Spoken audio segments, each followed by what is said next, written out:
Awesome. All right, good morning, everybody. I just want to introduce you to Wade Borth. He is a colleague of mine out of Fargo, so he's only 3 hours away from me. Oh, I didn't tell you, Wade, we got snow. So you're welcome. It's coming. It's snowing right now, so it's going to be kind of a nicky day. But I've worked with Wade for 7 years now? No, 6. Probably feels like 15, but it's probably more like 6, I think. Okay, yeah, and so Wade has been studying the infinite banking concept actually longer than I've been studying the infinite banking concept, and so and he's a farm kid as well, so I just wanted to bring him on and talk about this 80s crisis, because him and I talk all the time about the dollar and inflation and how infinite banking wraps up to it all and what's going on with the crisis today. And Wade was a financial advisor before he came over to the other side. And so he understands the markets and the bonds and all that kind of stuff. And so I thought it would just be a great opportunity for Wade and I just to talk about what we see going on. We recently got Carlos, Laura, and Robert Murphy write an LMR report based on Austrian economics. And we recently got that report, and everything just kind of has been circling and making sense. And I just wanted to share a lot of that with you guys, along with how is that tying into the 80s crisis. And I watched a video recently, and I've shared it on the page a couple of times. So I know there's some of you that have seen it because I've seen that it's being shared. And what happened during that crisis? And a lot of our younger farmers don't know how bad it was. We have a generation that we've changed. And even in the video, they talk about that we don't learn from our mistakes. And give it a generation, and we're going to forget what happened with all the awesome, prices we had in 2000 and 2001 and 03 and all that stuff. So, or 13, I guess 2013 is when we had the big prices, prices for corn and all that kind of stuff. When it came to a head, 2013 is when it came to a head before it dropped again. So anyway, if you guys are just tuning in, please leave some comments, feedback, whatever, while we go. But we're just going to have a discussion today about how we typically have our discussions. I mean, it's just going to be Wade and I, and hopefully we can answer some questions along the way. But if you haven't seen the video, I just want to start by giving you a little bit of a glimpse of what happened. Maybe you lived through the 80s and you remember it, but if you are a younger viewer tuning in and you haven't lived through the 80s, what happened? I'm 44, so I was in first grade when a lot of these things were happening. I don't remember that. I mean, I remember Dad feeding cows out of the car, but I don't remember how bad it was. And so just a quick recap of the video, they kind of go over the fact that what started the problem in the 80s. And it was interesting to watch the video, and Wade pointed this out as well when we talked about it, that the high demand in the 70s for food, and you had people in government encouraging, in their words, plant fence row to fence row and get big or get out, because commodity prices were high, interest rates were low, the demand for food was high. And so people were planting and buying, and banks were in competition from each other.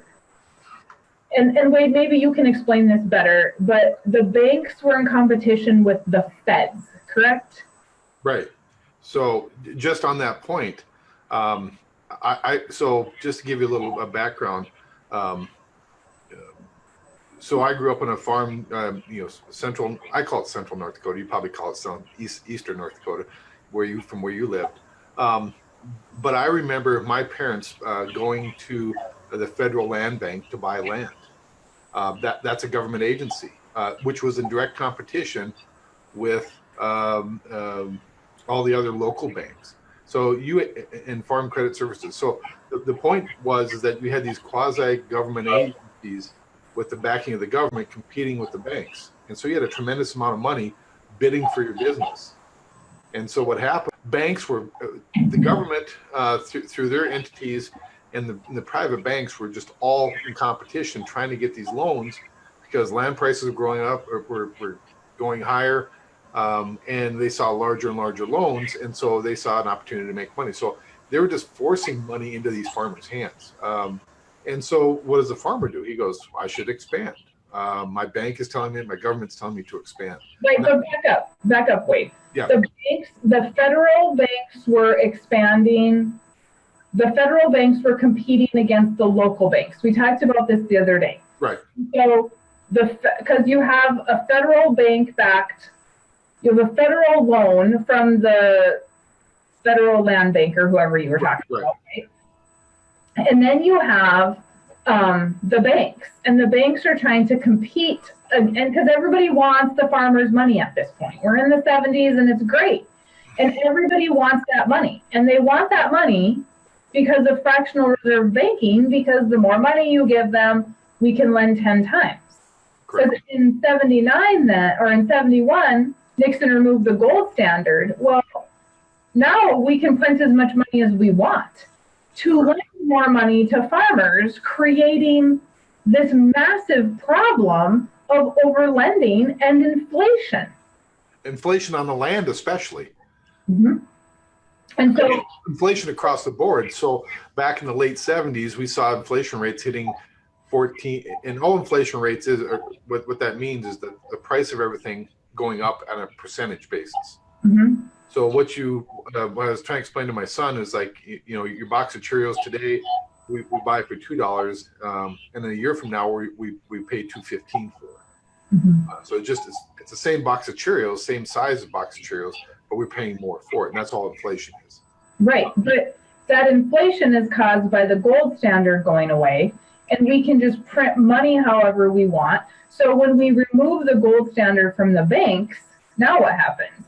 Now we can print as much money as we want, lend as much money as we want to these farmers, and causing the price of the land to go up. Well then, you know, that was in 71. Then the banks were competing for all these loans because they wanted money coming to them so they could go turn it 10 times. And then in 79, I'm reading my notes here, in 79, Volcker raised interest rates to peak at 21.5%. So now interest rates are 21.5%, and you're trying to buy land and you're trying to farm and you're trying to refinance and whatever. Then Carter in 79 as well says, oh, we have a Russian embargo and we're stopping all grain going to Russia. So now we have this commodity price issue, and we can't sell our commodities. And then in the late 80s, we had a drought, which that didn't help anything either, because we need the commodity to sell to pay for the operating loans. And then this was the interesting thing that I heard from one of the ladies on the video, is that she went to the bank because she wants to buy a couple boars because they had hogs. And so she goes in to finance these boars, and the banker says, you need to restructure all of your loans if you are going to buy more boars. Not just I'm going to give you a new loan for these boars. No, we're going to restructure all of them to 20-some% interest rate at the time, most likely. So now the bank's got the upper hand. And so, Wade, you said this the other day when we talked. And you said, what is the biggest problem you saw in the first 30 minutes of that video? I say a lot of things, so help me out. Where was I going with that? Wait, it was good. Government intervention. Oh, yes. Yeah, so you have the government pushing up the price of land. Then you have the government pushing up the interest rates, and then you have the government driving down the price of commodities. Mm-hmm. All government intervention. Mm-hmm. Right. And so the problem was created by government, essentially, right? So the problem's created by government. I mean, if we look back at what I just reviewed, the government says, go buy all the land, farm. We have low interest rates, farm, fence line to fence line. And the bank's going to lend you as much money as they want.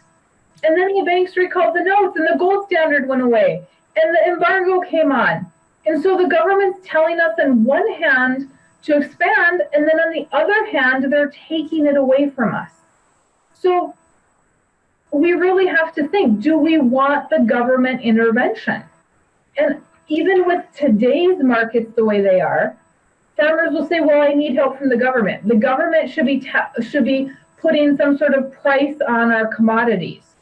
Do we want government intervention, or do we want an Austrian-based system where it's just supply versus demand? Right. There was another article you'd sent over, actually that was this morning, where the guy says, hey, the farm crisis today isn't nearly as bad as the farm crisis in the 80s. And I found that rather interesting, and it might be true. I don't see it being as bad. I mean, again, I was 13 years old when we had to sell our farm in 81. So I understand the direct impact of what was going on. So let's talk about it, Wade, because I have it in my talking points. I did send Wade talking points. Clearly, he's not following them. I didn't see those. They're in a Word doc. Well, that's right. I can't read anyhow.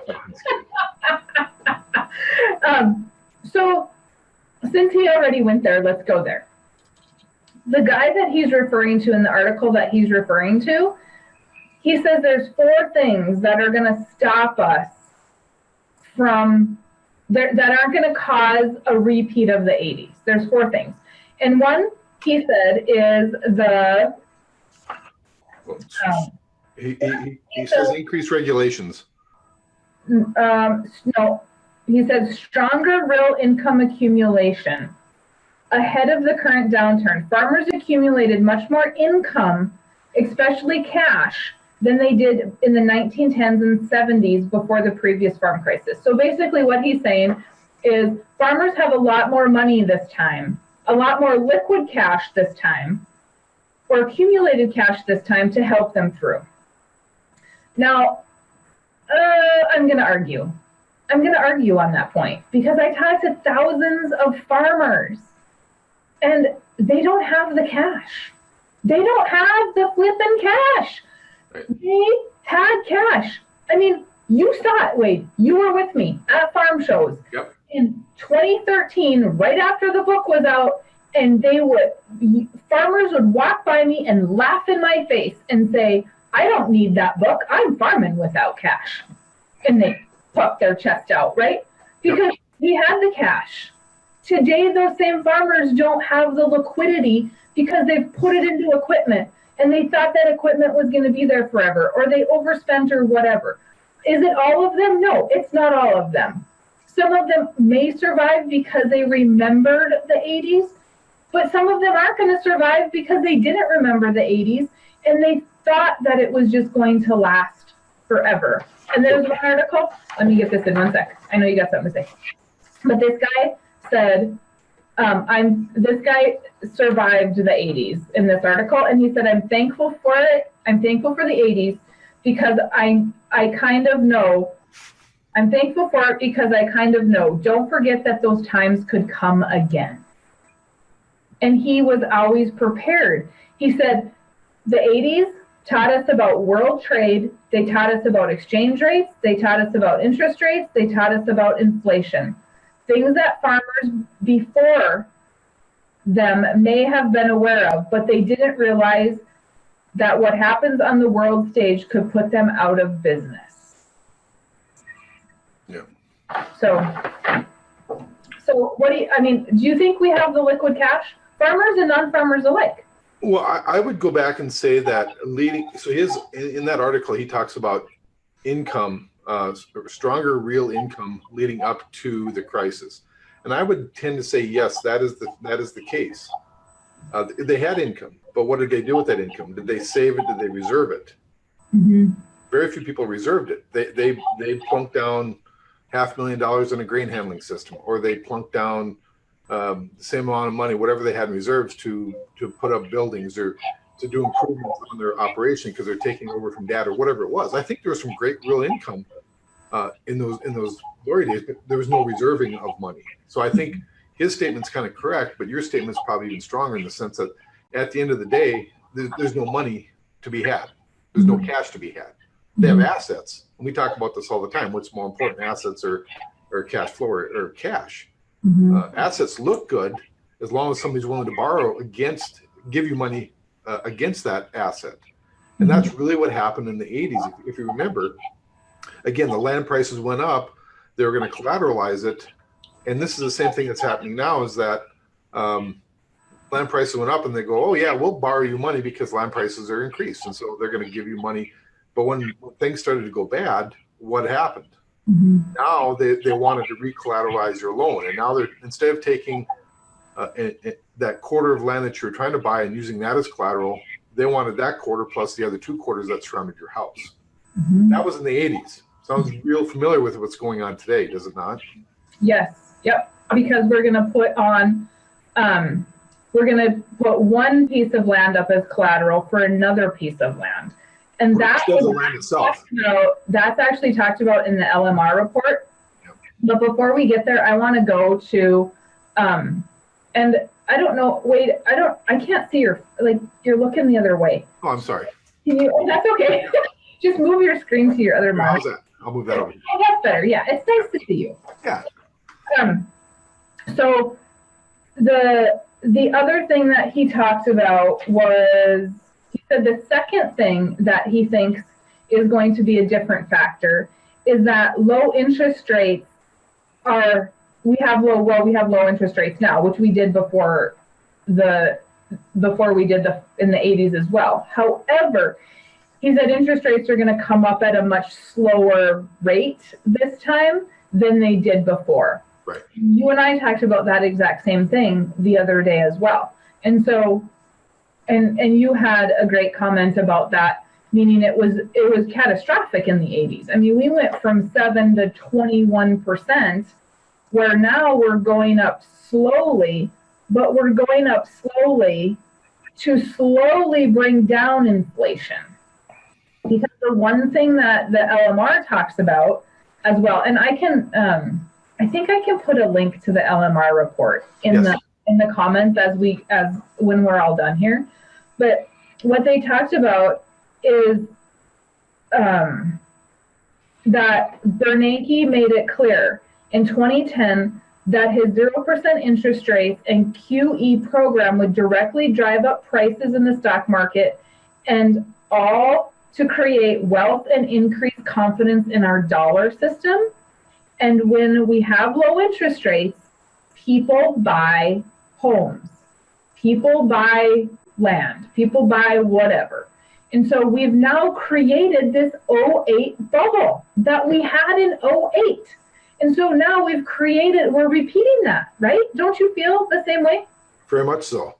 Again, interest rates are low. So now we have, again, to keep confidence. And so everybody feels more confident, the more, he calls it the wealth effect. So the wealth effect was, hey, I can go out and I can buy this $300,000 house or, land at $5,000 an acre, whatever it is. I can afford to buy that now. So I feel wealthy because the price is up. Well, now what's going to happen is as interest rates rise, because the interest rates are a cost of owning that business or owning that piece of property, those property values are going to come down.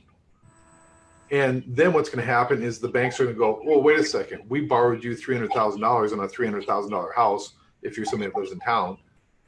Now that house is worth $250,000. Now we want more collateral. So now they're going to either take more or not give you a loan. Which we have seen already in the farming industry. The banks want 40 to 50% down. It used to be 20 in 2010 and 2011 and whatever. It was 20%. Now they want more. I've got farmers who are paying off equipment, paying off land, and the bank's not releasing it as collateral. No, because the value has come down. They've inflated the price, gave you a loan, and now the value has come down. So now they can't, I have it on their books because they would say, well, we had this $1 million in land that we borrowed $1 million to you on, and now that price is down to $750. So if you come in for another loan, we got to find $250,000 of your cash to make up the difference.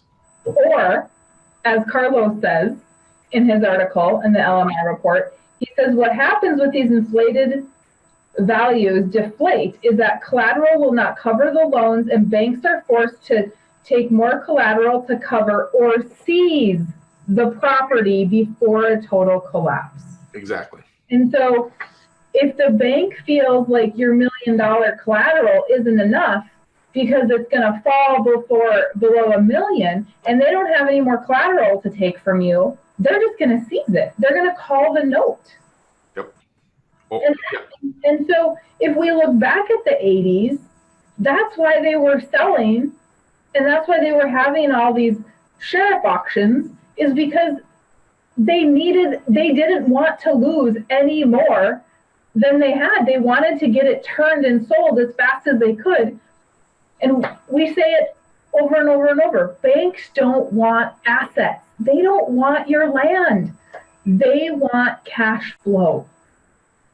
And yep. so if you put one piece of land up for another piece of land, and guess what? What if that's 2 million and now between the two of them, they're worth $1 million? You lost both of them. Right. And again, so then think about the effect of that. Also, now we're having more and more land come up for sale. And what is a mass supply of land being sold will drive down the price of everybody else's land. It's like grain, it's like anything else, supply and demand. And it's so like my house right now. Yeah. And so it's the same thing with housing. You see that spiral. So it's not just like, oh, it's going to tilt and go down nicely. It's going to go down real fast like we saw in 08. And that's exactly what happened with real estate. Real estate, because all of a sudden there was a glut of properties on the sale, for sale, drove down all the other good properties. And so everything went down the drain kind of all because of that. Mm-hmm. And that we're seeing that, I've talked to a couple investors over the last week, and they're telling me they're not seeing it in their town. And maybe it's just Bismarck because we had this oil boom and it was some high inflated prices. But I had my house for sale this summer and it should have sold for $360. I had it appraised last week and it was $337. I mean, 12% in a matter of months. And that's because other people had their house listed for $360 and sold for $340. And they took a $20,000 hit. No, they sold for $320. They took a $40,000 hit. And so that now resets the price of my house. And so when you've got these auctions, which is exactly what Wade just said, when you got these auctions, now that guy sells out because he has to, and it just brings everybody else down. But should have it been there to begin with? That's what we got. I knew my house was inflated. I knew it. And so I was just trying to beat the refi to get the money out of it because I also know I can make the payment on that. But guess what? I didn't beat the refi because it came down so fast that I was months late. And so the same thing is going to happen in the 80s, or the same thing happened in the 80s, but are we going to see it today? And people say, no, the banks, this was this guy's third thing that he talked about, was that the banks' regulations on agricultural lending limits were tightened after the 80s farm crisis. So he's saying the banks learned because everything was tightened after the 80s. I don't know about you, Wade, but I am not going to agree with that statement because if that was the case, just as a guy in this other article said, a guy in the farm crisis video said, if they learn from the 80s, and we basically repeated it with the 08 housing crash. So they should have, if the banks truly learned, they should have learned it, and we should have never had an 08 housing crash. No.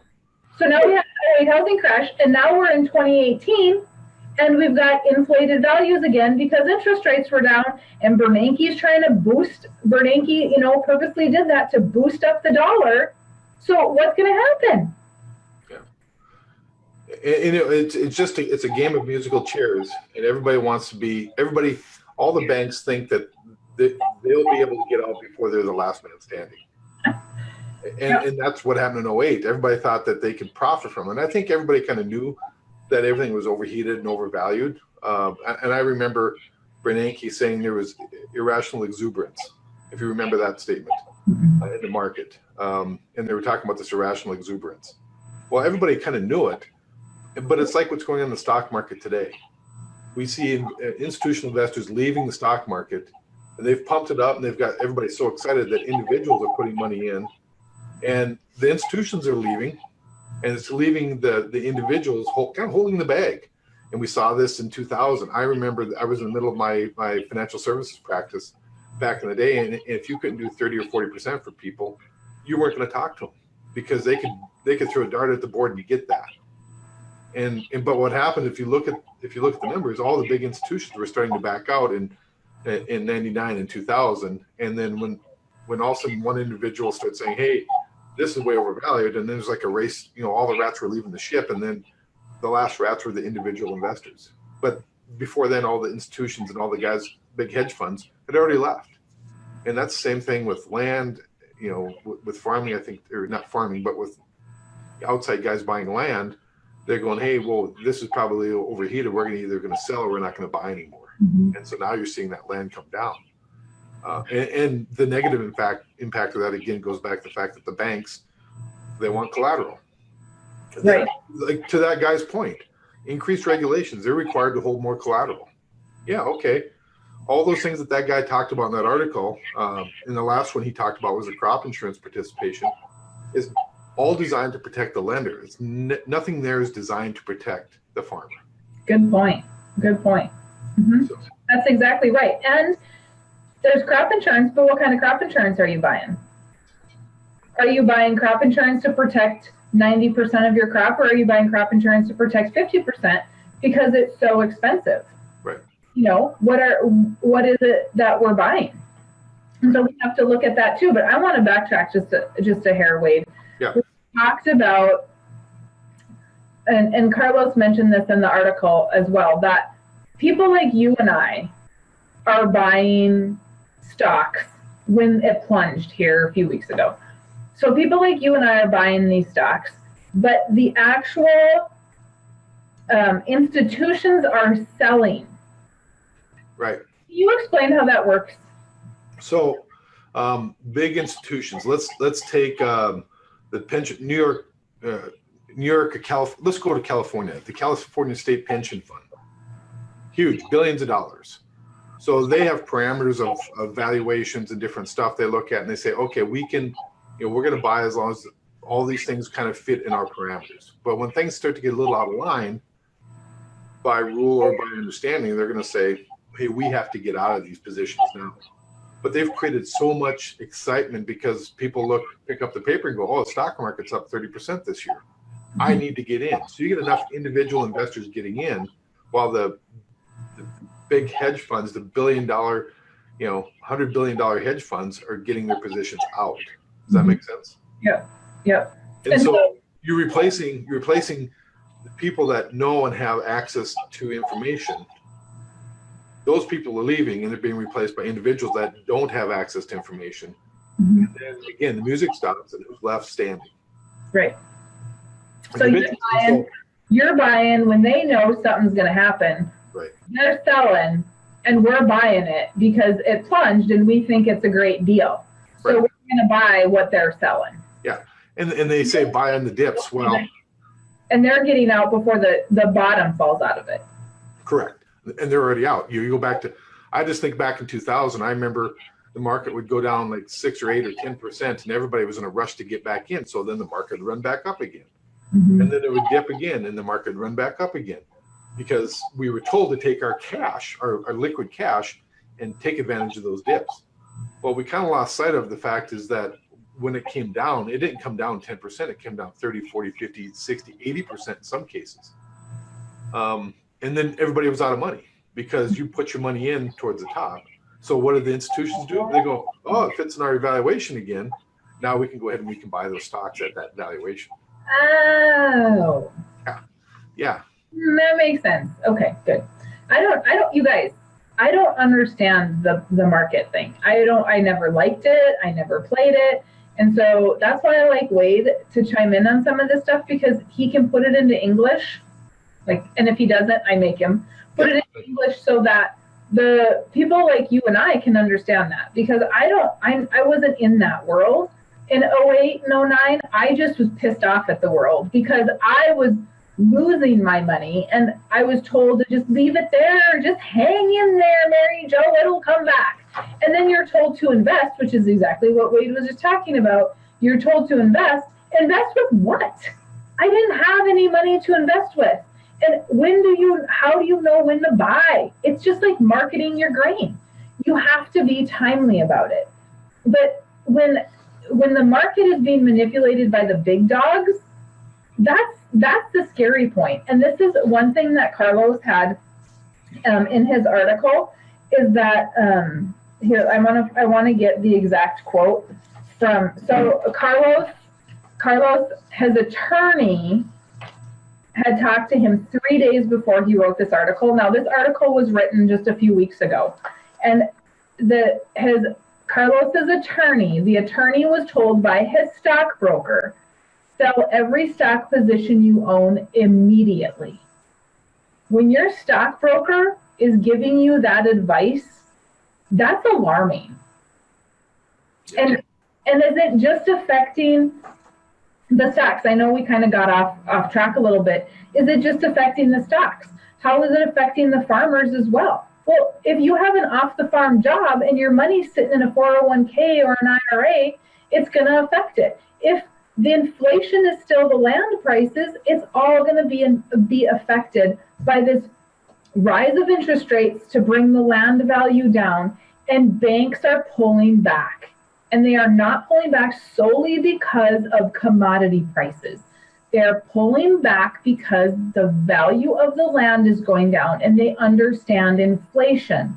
When the value of our dollar is propped up like it is right now, there is inflation. And I am sorry to tell you, but it is not Walmart's problem that your Oreos are more money, okay?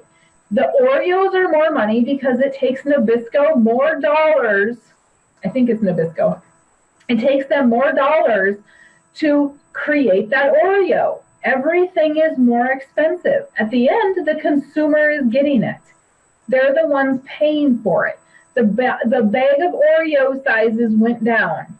The price of Oreos went up. The cost to get them to Walmart went up. All of that stuff went up. So don't think that it's just Walmart's fault. You have to go back to the origination and who started it and what is the value of our dollar. The value of our dollar is so inflated because we don't have a gold standard. And we have to look at that big, huge picture. Now, another thing that he talks about in the LMR report, Wade, and I don't totally understand this, so I'm going to need you to explain it. Okay. He says that the 08 crisis put many companies in a position to stop paying dividends in order to prevent the sale of company shares. So no dividends are paid, so they don't have to sell company shares. And they use the low interest rates to issue their own corporate bonds and use that cash to buy back their own shares to prop their company up. And now we have 50% of the $2.47 trillion of corporate debt rated BBB bond market. What does that all mean? Okay. So all the dividend from and we'll pick on Walmart because you picked on Walmart earlier. So if you have stock in Walmart, they have excess cash or profitability, and all the dividend is just a return of profitability back to the shareholders. Mm-hmm. So in 08, what was happening is that the companies, because they were running scared and they weren't sure what was going on, and this really happened in the financial marketplace. If you have Wells Fargo, Bank of America, any of the other financial stocks, they were running scared. So what do people do when they run scared? They hoard cash, right? Mm-hmm. So they stop paying their dividends. Okay. Then what happened is interest rates start falling. And so interest rates start to go down. So what they do is they take their cash and they retire their existing debt, because their debt maybe they were paying 8 or 10% on those existing bonds. Okay. So they take the cash and they buy their bonds back so they don't have to pay that interest rate. Oh. Then what they did is then they reissued bonds at 3%. But the company now went from having an A-rated stock or A-rated debt down to a triple B or a double B rated, because now the financials of the company aren't as strong as they were. Does that make sense? Mm-hmm. So now they are lower rated, but they're buying it back at or they're issuing bonds at a lower interest rate, but it also comes with a lower quality. Mm-hmm. And so really what all that says is that so then the company would then take that extra money that they raised by having the lower interest rate, and then they would say, well, now the stock is half the price, so we're going to buy back our stock from all these people that can't afford to hold our stock. And so, company up and make it look good. Right. So then, yeah, so you have a lot less stock outstanding. So companies like Wells Fargo, again, in the banks, or Walmart, whoever it was, they took advantage of the low interest rates, and they said, well, we can reissue our bonds, have a lot more cash flow, and we're going to go out and buy a bunch of our stock back because you as the individual investor is hurting. You're willing to sell your shares back to us at a very discounted price. And so what happens at what point do those bonds collapse and the company goes under? Well, so what happens, as long as interest rates stay low, lower quality bonds are just fine, as long as the company can make a profit, right? Mm-hmm. But as interest rates start to rise, in order for that company to keep operational, they might have to issue some more bonds at a higher interest rate. So now their cost of operation goes up, maybe their profitability goes down. So it can be very tenuous if you don't have a good business model to say, hey, we can operate in a 8% or 10% interest rate environment versus a 3% interest rate environment. So what happens is that they're just more likely to default on those double B or B rated bonds. And when they do that, then we hear these reports that they bought these, that these companies are doing great. Their stocks are up. And so when the companies are doing great and the stocks are up, we think that our dollar is strong and everything's fantastic and we have all these jobs and the economy is fabulous and it's expanding and we have nothing to worry about. Yeah, not necessarily, because again, that can come unraveled fairly quick. I mean, granted, there are a lot more jobs being created. Are they high-paying jobs? There's a lot of discussion around that. But the point is, companies are going to have to use automation to become a lot more efficient. But the point is by selling, by not paying dividends, buying back these bonds at a lower rate, and it makes their company look great, it makes the economy look great, and it makes us feel good. Right, exactly. That goes back to that irrational exuberance like they talked about. It's like Carlos said in his, what did he call it? He called it the wealth effect. Yeah. Because your 401k is worth twice as much. And you guys, I just printed it out here, but I'll put a link in there, and there's multiple articles within the LMR report, but it's called the wealth effect. And the moral of the story that he's trying to say with backed up information is that when we feel good about our dollar will stay high and everybody feels fantastic. And Venezuela just collapsed, and it's because people lost confidence in their dollar. And that's exactly what can happen in the United States. And that's what, if we're going to have a run on the banks like we did in the 30s, it's because people don't have the confidence in the dollar. So when companies are buying triple B rated bonds, they're selling their stock, they're not paying dividends, and they're investing it back in to buy triple B rated bonds, and they're propping their companies up. It gives us confidence in our dollar. So we really have to look deeper than whatever the news is telling us and how awesome it is. And I don't care what news channel you listen to, they're all full of bullshit as far as I'm concerned, because they're all telling us that it's great. The only ones telling us that it's not okay are the Austrian economists. And they're saying, hey, we got to look at the big picture. We can't just look at X, Y, and Z. We have to look at A through Z. And we have to use some common sense along the way. And so that's what Carlos, Laura, and Robert Murphy, who is an Austrian economist, that's what their report is always about. And it's always an awesome report. And so this one was just really good, and it really tied into whatever the video was that I saw on the 80s crisis, and can that be repeated? And, it's, for me, I look at it and say, absolutely it can be repeated. Is this guy right that interest rates are going to go up slowly and it's going to bring everything down? Yes, That's sure. But I listened to another report this morning. Farm Bureau had something that they did in March of this year, and it showed the guy was talking about the fact that farm bankruptcies are up 100% in 16 and 17. So if farm bankruptcies are up 100% from, I don't know what the period was before, he didn't say. But we're starting to see, did I send you that? Yeah, I see. I watched that. Okay.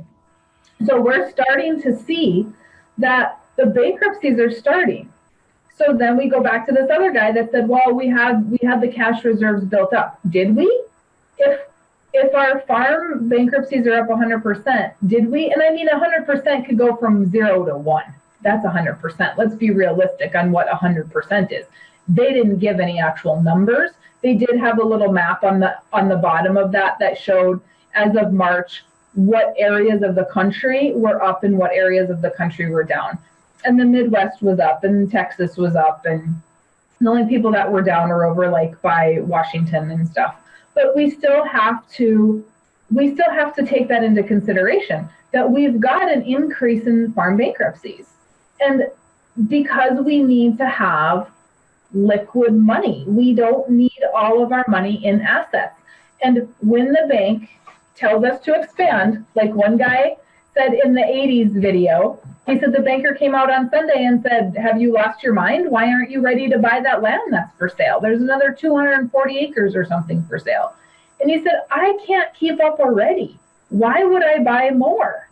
And he goes on to say, if I would have bought that, I would have lost everything as well in the 80s. And all these talking heads were telling them, oh, you need to buy, right? So we even had, I forgot, Potts, whatever his name was, said, you need to farm, fence line to fence line. You need to get big or get out, right? So we had the government telling us to get big and get out. We had the banker telling us we were idiots if we weren't going to expand. And we had the government coming in and saying, or we had the, just the banks and the government, right? So the accountant was coming in too and saying, hey, you need to buy X, Y, and Z to write off all this income. And like I talk about all the time, at what part did the farmer play in that? Because there's still a farmer involved there. And the farmers that said, no, I know my books, I know my cash flow.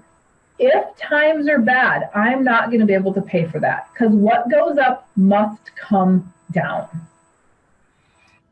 And when the government says, we're going to stop beans going to China, we're going to stop grain going to Russia, we are playing Russian roulette with our commodities.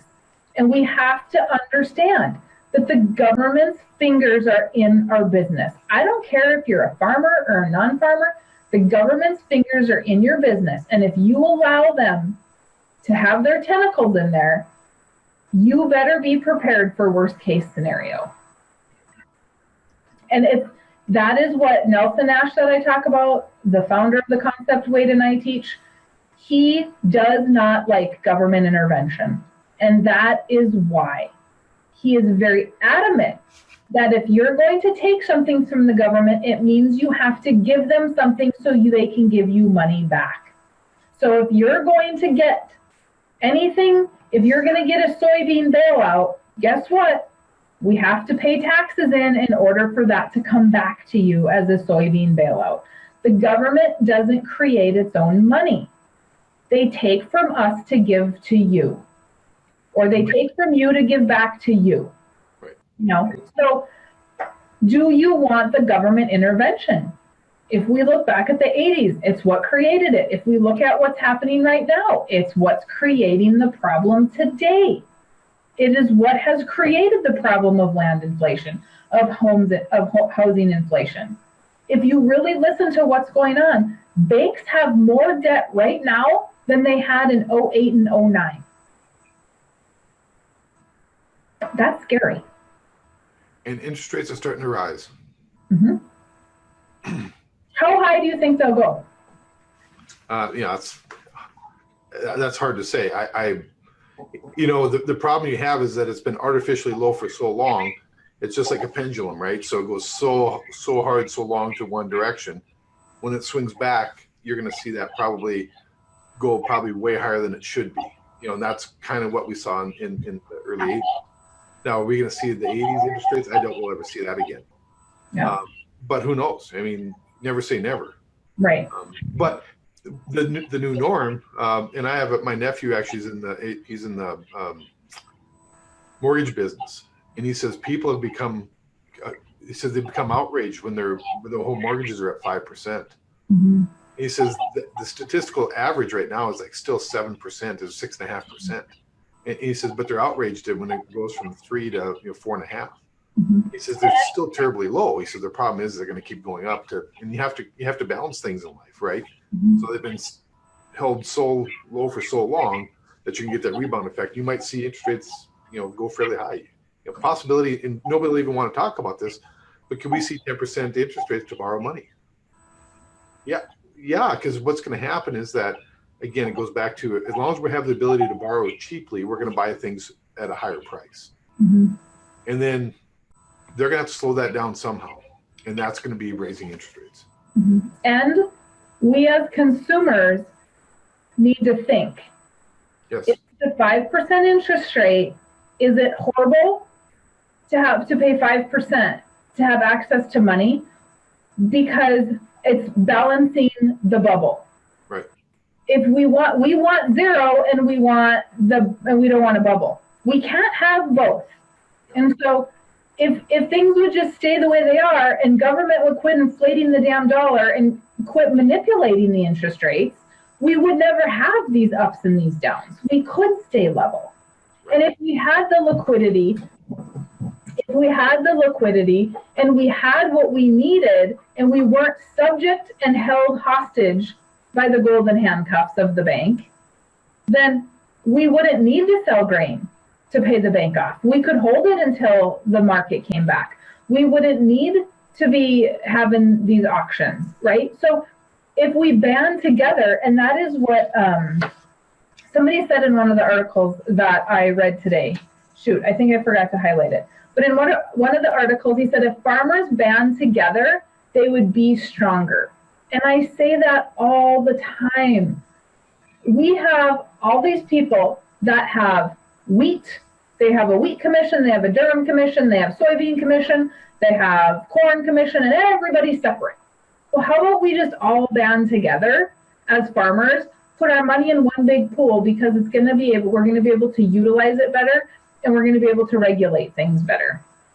And Carlos and Robert talk about it in their book, How Privatized Banking Really Works, how if 10% of the population just did the 3 things that they recommend, one of them is stop borrowing money from the bank, and IBC is an aid to that. But if we stop doing that, even if 10% of the farmers stop doing that, that's the tipping point to say, hey, we've got control and we can control the market, product versus demand, versus we're going to let you control the market for us. And then we're going to let you change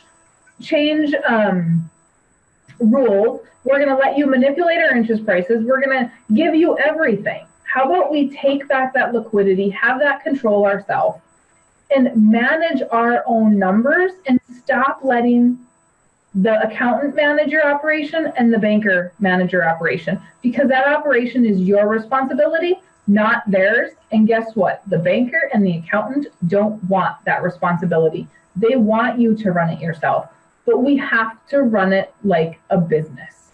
We cannot, and that your real estate investors that aren't running their real estate investment companies like a business, they're going to blow up too, just like they did in 08 and 09. They're going to overbuy. Things aren't going to be worth anything. They're going to have to call these notes. And you have to pay attention. Farmer, non-farmer, it doesn't matter. You need to pay attention. Yeah, and I would agree. I would add on to that Nelson uses the phrase, we have to get lending back down to the you and me level. Mm-hmm. And I think that's a real key, because what's happening is we've abdicated this idea of financing to a bank that is looking out for the bank, quite frankly, and that's what they have to do. And then we allow them to dictate the rules. Yep. We don't take control of the rules. We allow them to tell us what the rules are. And unfortunately, farmers and consumers, everybody thinks that's the only avenue. And if you had another alternative, then you're in control, because you can say, no, I'm not going to do that, or I have a different system, or I have a different access to money, so I can take advantage of opportunities. And this was I remember my dad before he died in the early 80s, and I take the farm crisis as kind of what stress is the number one killer, and I think that's kind of where he was at with the farm crisis. Is that I remember him saying, he says, the bank only lends you money when you don't need it. He says, I could have taken advantage of low land prices if the bank would lend me money. So if you think about the 80s being, we saw this inflation of land prices, but there was a quick tipping point all of a sudden when the land prices, they fell like crazy. Who was buying land? It's people that had liquidity and had access to cash. But his only avenue was the bank, unfortunately. Right. Nobody got him. Most people's only avenue. And we have to remember, it wasn't just farmers that were affected in the 80s. No. Towns, for every 4 farms in the Iowa report, for every 4 farms that went under, we lost 1 business in town. And we lost a lot of banks at that time too. We lost a lot of manufacturing because it was related to agriculture. Farmers had the biggest hit, but we also lost our towns, and it affects everybody.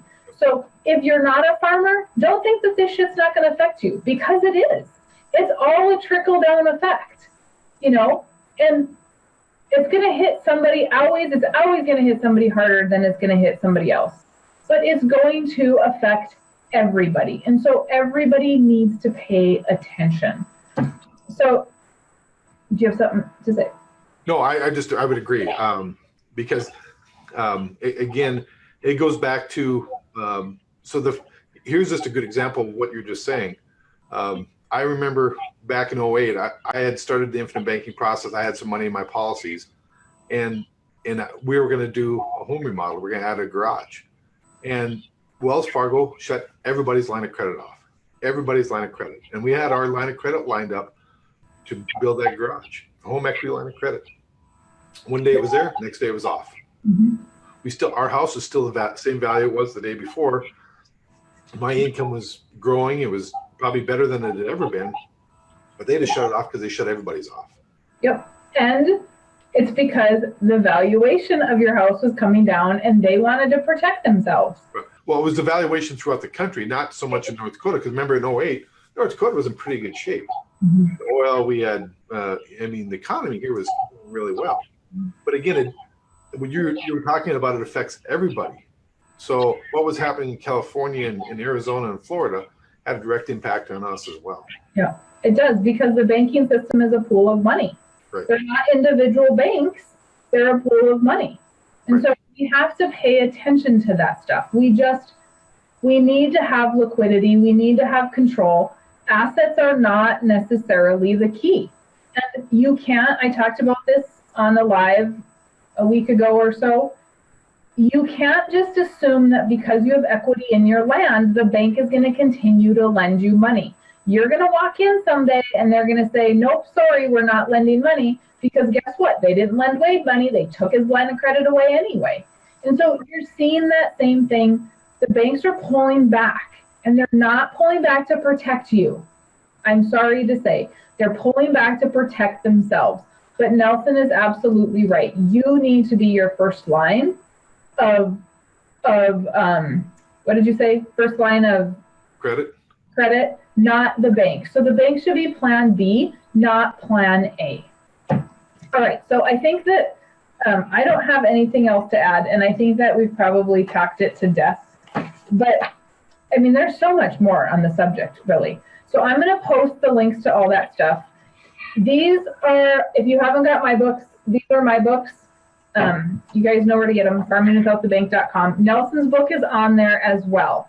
And you will see that this is why the concept was founded, was because of the 80s. Nelson's not a farmer, but he was a real estate investor, and it affected him as well. And so he had to find, the concept had to be brought to light, because that's how he managed to pay off his $800,000 of debt at 20-some% interest. Okay, so thanks for your time, Wade. Any questions? I appreciate that. No, we don't have any questions, and I don't know if it's, we've got people watching, but I don't know if it's because it's not refreshing. But if you guys have questions or comments, you know what to do. Message me, comment on the video. I will answer those. You know, if there's something else that if you liked this talk and there's something else that you want us to visit about, let us know. I'm happy to come on here anytime and share this information, because it's information that I'm not seeing shared. We're sharing the typical, oh, buy some stuff now, and we're not getting into the nitty gritty of what's causing that inflation, what's happening with the dollar, why is the economy doing so well when everything is inflated, and what's going to happen? How is the government going to save us next time? We really have to pay attention to that. Do we want that government intervention, or do we want to be our first line of financing so we don't have to worry about the government intervention? That really should be our key, is making us that first line, making us plan B, making the bank, or making us plan A, making the bank plan B. Okay, guys, have a great day, and let me know if there's anything I can do to help. Thanks, Wade, for your time. You bet. Thank you for having me on. Yep. Bye-bye.